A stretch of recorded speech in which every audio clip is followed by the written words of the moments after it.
today on Online for Authors, I'm chatting with Michael Castleman, author of The Untold Story of Books, a writer's history of book publishing. Welcome, Michael. Thank you, Terry. Thank you for having me on. Yeah, I'm really excited to have you. Why don't you tell us real quickly what this book, The Untold Story of Books, is about? The Untold Story of Books is a history of book publishing from a writer's point of view. I am the author of, this is my 19th book. Okay. And I've been writing books for almost 50 years. And during that half century, I've studied the book business as much as I could.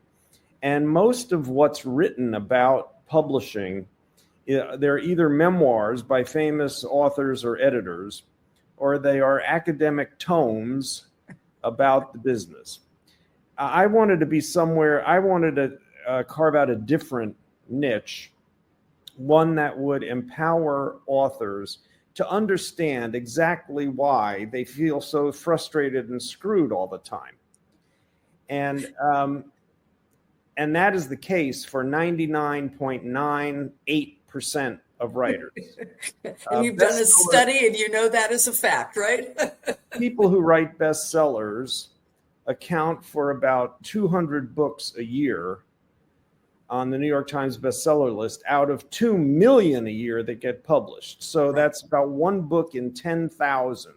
So imagine Madison Square Garden or any professional basketball arena completely filled, every seat filled.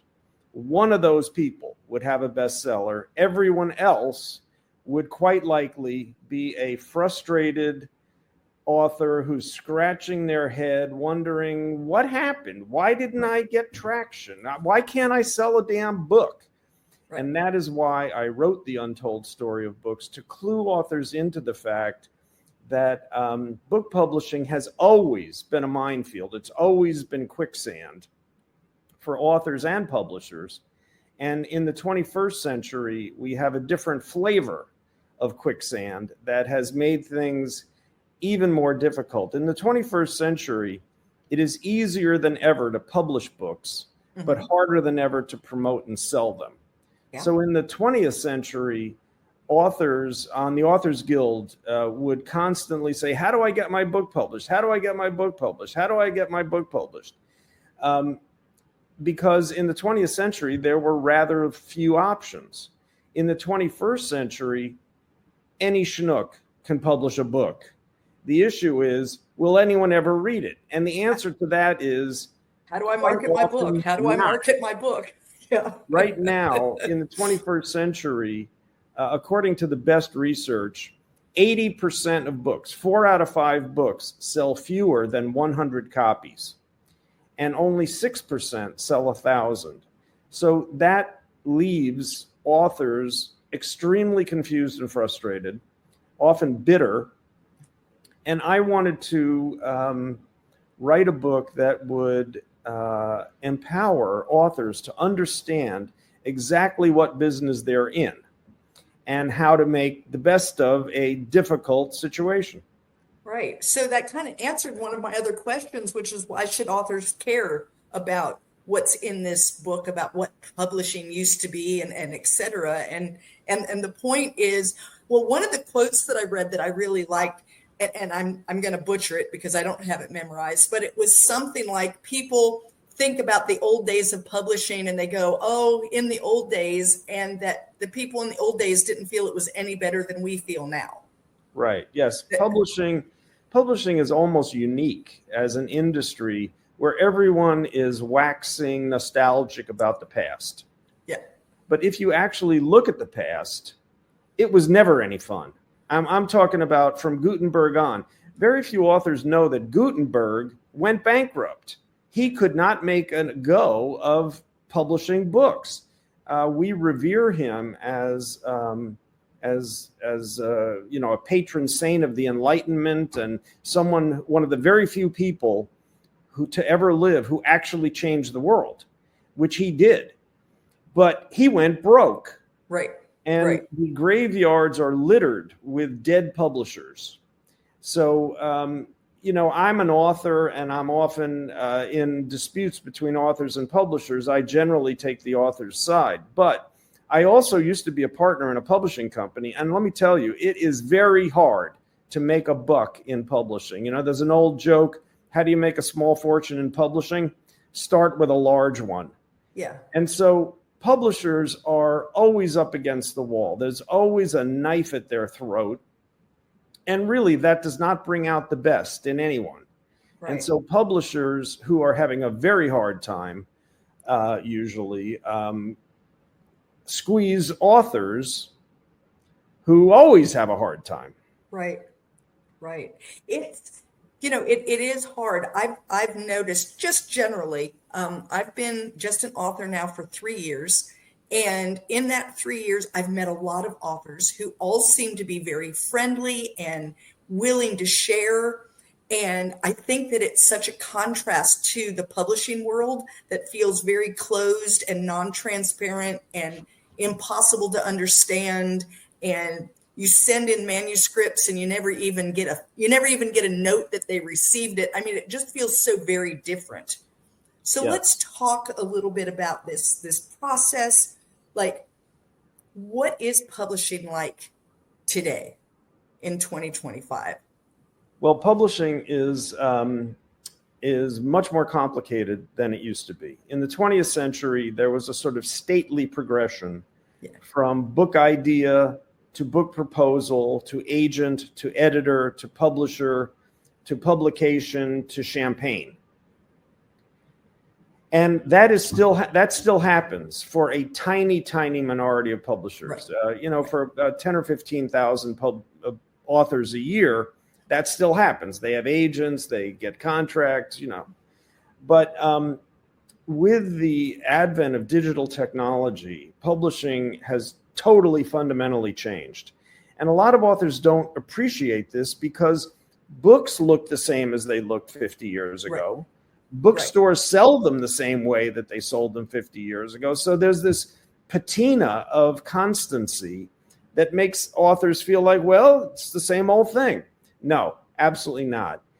Digital technology has absolutely, utterly, fundamentally transformed and upended publishing.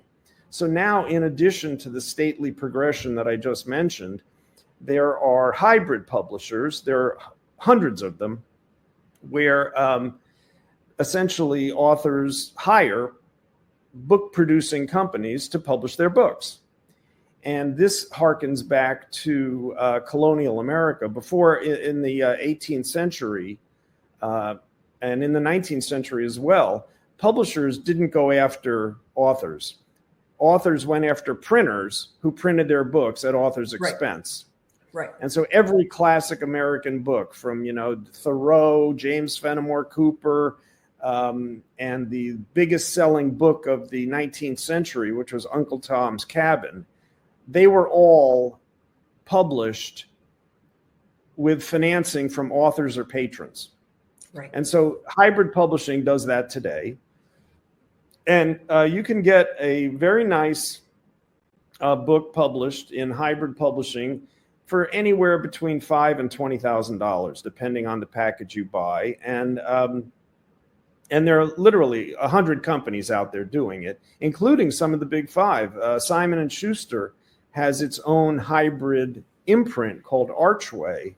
So if you go with Archway, you're going to pay to publish, but you can tell your friends that Simon & Schuster published your book, and that's true because Simon & Schuster did. The other way to do it is self-publishing, where the author does everything him or herself.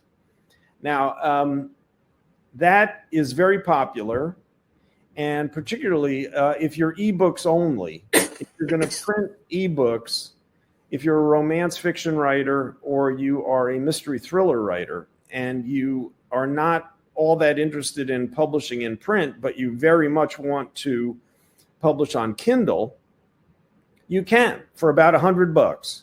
For about $100, you can have your manuscript formatted, and Kindle Direct Publishing is only too happy to publish it. Mm-hmm. You may or may not sell any, but you can publish very quickly and very cheaply. And so because of all these new paths to publication, the gatekeepers have been exiled from the gates, and there are no gatekeepers anymore. Anybody can publish anything, and they have. Yeah. In 1995, American publishers released about 100,000 different titles. That's 1995. When digital hit in around 2000, and especially when the Kindle was released in 2007, that totally upended anything. And now we have 2 million books per year. And so from publication when publication was a scarce resource, if you got a book published, it was generally not that difficult to get some attention for it because the news media were out there clamoring for book coverage, and there weren't that many books. Today, there are so many books and so much fewer media outlets that are interested in reviewing or discussing books that now the lament of authors is, well, I got my book published, but how can I promote it? How can I sell it? No, it's dying.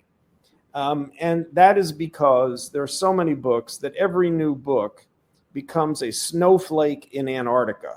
It just is very hard to notice. Well, and I think the other thing too, without the gatekeepers and with the fact that there's a lot of people who do it on their own, and I am not against self-publishing by any means, but there are a lot of books that are out there that really are not up to snuff when it comes to they've been edited well and they've got a good story, and it's if anybody can do it, then anything can become a book. And so how does an author who has a good book, who has a good product, how do they elevate themselves above the products that aren't so good, especially when you don't have the news outlets that care to talk about it? Well, I am a big believer in hiring editors. So am I. Absolutely. The Untold Story of Books, I hired 3 different editors to edit that book at $2,500 a piece. Mm-hmm. So I spent $7,500 having that book edited. And I also had it read by about 50 people who were friends, authors, whatever. And I paid them in by taking them out to dinner and talking about it. So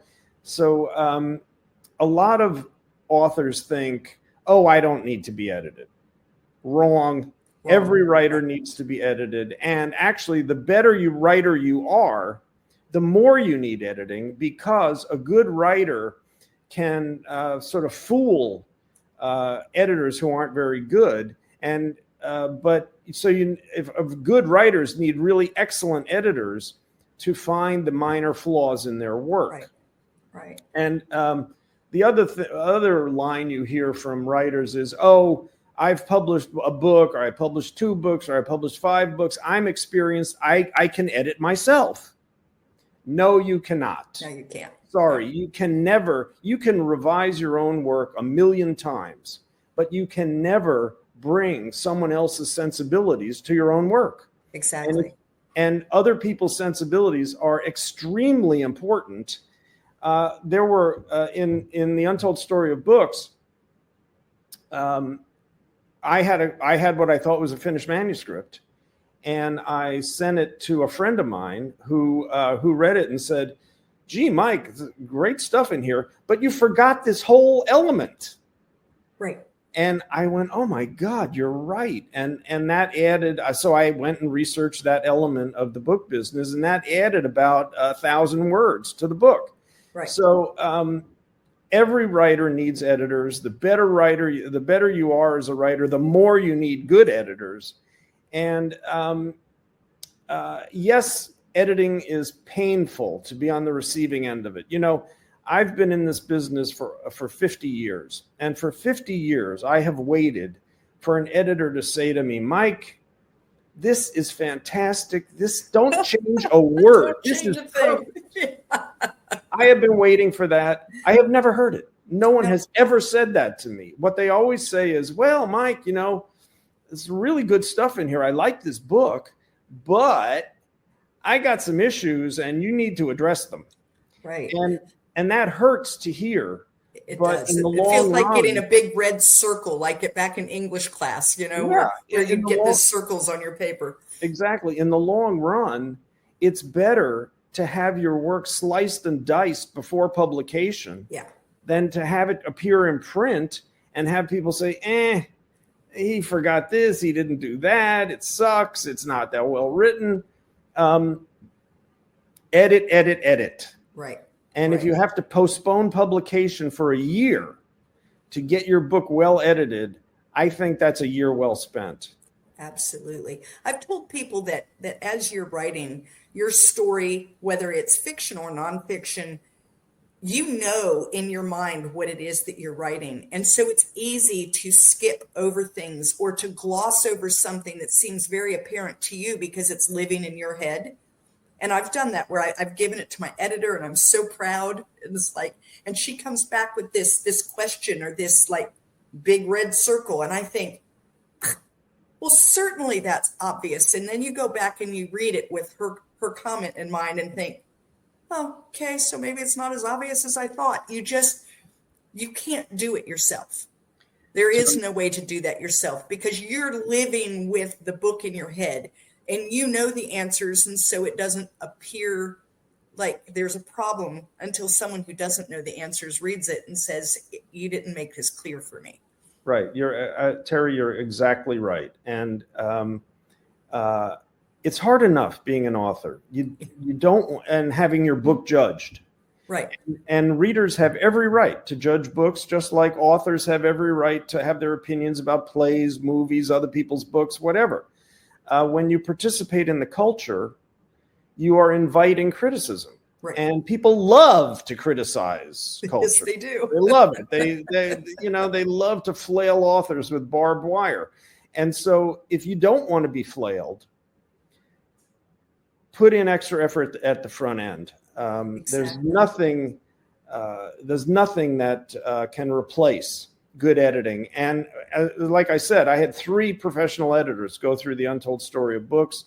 And as far as I'm concerned, you can never have too many editors. I agree. So authors really need to reach out to editors and work with people to polish their work to a high luster, because unless it shines, it's going to be very difficult to get any attention. Yeah. And frankly, even if it does shine, it's not going to be easy to get attention. It's still difficult. I agree. So this book came out in 2024. Yeah. A year has gone by. Is there anything new on the horizon? Technology changes so fast. Things change so fast. When you write a book like a history on publishing, when publishing is still something that's ongoing, it won't be long and you'll have to write, version 2 of this book and have a new section. I'm just curious, do you see anything on the horizon that authors need to be aware of? Well, the biggest issue right now is artificial intelligence and the idea that machines can write books. First of all, let me say that artificial intelligence is misnamed. It should be called wholesale plagiarism software. Yes. Yes. Artificial intelligence is based on large language models, which are computer systems that digest enormous numbers of words, sentences, paragraphs, and books, and then use that to rearrange the words and spit out AI documents. But they steal it. The AI developers steal that work. They claim that they use non-copyrighted web content. That is not true. There was a lawsuit a couple years ago against an AI developer that forced the developer to release the titles, the names and titles of all the books they had digested without license, without paying authors anything. 3 of my books were in that list. 3 of my books were stolen by these guys, and all the AI people do it.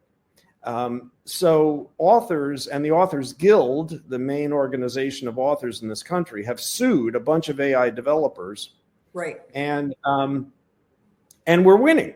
The U.S. Copyright Office says that AI content cannot be copyrighted. Only things created by humans can be copyrighted. So they can't copyright it. The lawsuits have sued to force AI developers to buy licenses for the stuff they digest. And just recently, in fact, the other day, a judge ruled that yes, they have to pay. And one of the Harper, I think it's HarperCollins, says that they will insist on licensing of AI content from their backlist.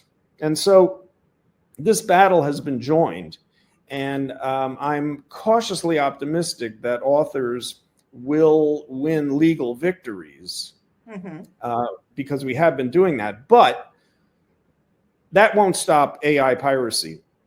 In fact, if you read the Untold Story of Books, you will learn very quickly that the entire history of the book business is all about piracy and book theft. Even every book that Gutenberg ever published was stolen immediately when it came off the press. And copyright laws back then were only in their infancy. And now, even though we have national copyright in the United States and international copyright legislation, books get stolen all the time, constantly. And this is a major issue for today's authors because it's easier than ever to publish books, and it's easier than ever to steal them. Pirate them. Right.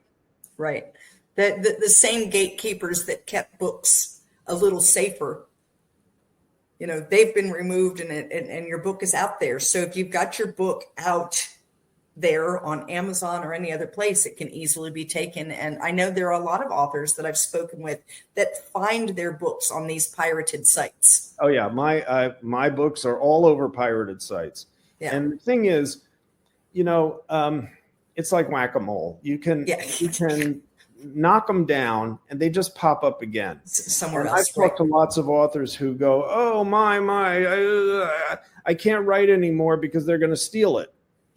Well, that's a decision that individual authors have to make. My decision is that I'm a writer. I love to write. I'm going to keep writing as long as I can in my life, hopefully until I die. And if my work is stolen, I'm a dues-paying member of the Authors Guild, and they are on it, and they are working on my behalf. But I am not going to be deterred by the fact that the publishing world is rife with piracy and thieves. Right. I agree. When it comes to publishing today, you have a new author or a relatively new author like myself. What advice do you have, and what things do you have for these new authors to be aware of? I think the most important thing for authors to understand is the runway they have for promotion. In the 20th century, when there were relatively few books published and pre-digital technology, books were printed, and if they didn't start selling pretty well within about 6 months, the publishers pulled them out of print, and they disappeared forever. They were gone. And so in that era, authors were under tremendous pressure to do all kinds of promotion right out of the gate so that their books would stay in print. Today, that's all changed. Today, books live as digital files, and they can be printed whenever anybody orders one. Right. And so now, books do not go out of print. Books don't go out of print. They're always available as digital files. Now, what that means is that authors are facing a tremendous amount more competition because books don't go out of print, and there's now 20 million books that you can buy. Right. But on the other side, authors are not under the kind of pressure they used to be to promote their books. And so you can pace yourself. And that's what I really urge authors to do. Pace yourself. Decide how much time and how much money you can reasonably invest in promoting your work without destroying the rest of your life or the time that you carve out to write. Right. Because there, book promotion is a black hole. You can work full time on it for 10,000 years, and maybe sell some books, maybe not. But so I really urge authors to pace themselves and to do what they can do, and not beat themselves up for the fact that they can't do what best-selling authors do. You just can't.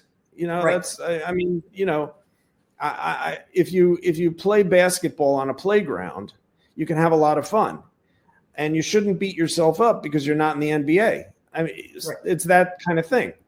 So the other thing is that authors, book promotion used to begin on pub day. The book came out on a certain day, and right then, publishers started, authors were expected to start promoting their books. Pub day is now completely irrelevant. What counts now is the day that Amazon puts up the pre-order button. Yes. Once your book has a pre-order button on Amazon, that is the time to send email to everyone you've ever known saying, hey, please pre-order my book. And tell me if you do pre-order it, because what I'm going to do is I'm going to keep a list of people who have pre-ordered. I am going to send you an autographed copy when the book comes out. And then the one that you pre-ordered, I'm going to send you a copy autographed for free. And then the one you pre-ordered, then I ask you to pass that along to someone else who you think might be interested. Oh, I like that idea. Promotion begins with the pre-order button, and publishers are riveted to pre-orders. They are they're always trying to figure out which new books about to be released are worth investing promotional dollars in. And one of the big metrics is pre-orders. Pre-orders are very important. And one thing that pre-orders do is if you are published with a big five company, meaning, they have like 300 imprints, but if you're published with one of the big guys, or if you're published with an independent press that has national distribution, what happens is if books have strong pre-order numbers, the publisher can go to the sales force and say, hey, this thing is really hot in pre-orders. Call your accounts, call the bookstores, and try and push more books into bookstores. Because 60% of the books that bookstores acquire, they sell. They return about 30 or 40%, but they sell more than half. So the more books you can shove into bookstores, the better off your sales are. Exactly. There's just so much to learn. My first book, when it came out in January of 22. And I was an extremely naive, we'll just leave it at that. And I opened up my computer on the day that it came out and wondered why I wasn't getting book sales. Yeah. Like I had no understanding of, I thought I was an author. I didn't know that I was a marketer. And I quickly realized, it took me about 2 weeks before I understood the severe disadvantage I was now in, having released a book and nobody knew who I was and nobody knew I had a book and nobody was going to find my book accidentally on Amazon, to realize that I needed to start doing things to get my name known. I now have my fourth book is coming out. I am still not in a place where I am by any stretch of an imagination a well-known author, but I'm more well-known than I was 3 years ago. Good. I now have people who say, oh, you have another book coming out, can't wait to read it, which is not what was happening with book one. Right. But you do have to learn a lot. There's a lot to this idea of being an author that sounds very romantic, but when rubber meets the road, there's a lot going on. And you have to be able to do a lot of different things. And if you don't have a lot of cash to infuse into it, then you're doing a lot of it yourself. Yes. So well, I hope you're soliciting email addresses at the end. Oh, absolutely. Yeah, because then you send email to everybody and say, I've got another one coming out.